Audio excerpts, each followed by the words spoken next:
The world before the flood had greater atmospheric pressure because of the gravitational weight of that firmament pushing in on the atmosphere.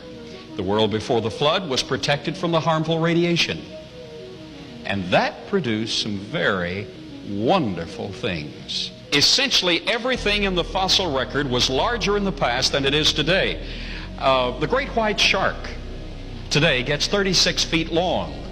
But in the fossil record, he is 60 feet long. Something must explain that. This lepidodendron has its counterpart today. The very same form is the Lycopsid club moss. It gets 16 inches tall at best. But in the fossil record, that very same plant is 150 feet tall.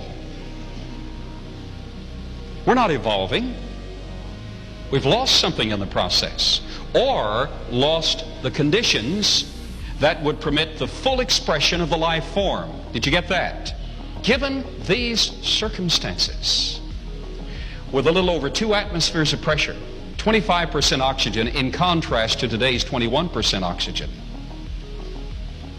the brain from conception on would be hyperoxygenated. Not to the point of toxicity. This is the perfect level, a little over 2 atmospheres of pressure, 25% oxygen. In the fetal formation of the brain, it would be enlarged to begin with. The cellular structure would be fed and nurtured from before the child was born. Then you would live in a context where your brain would be totally fed in all its capacity with oxygen. That means that every person sitting in this audience, if you were to live under these conditions and having been born under those conditions,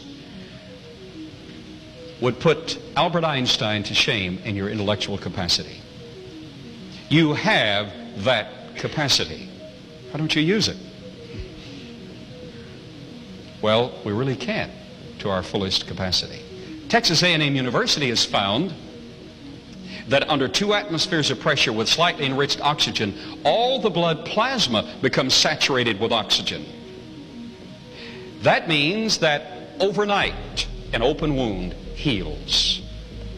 Today it takes 14 days for that open wound to heal. But overnight, under those hyperoxygenated contexts, an open wound heals.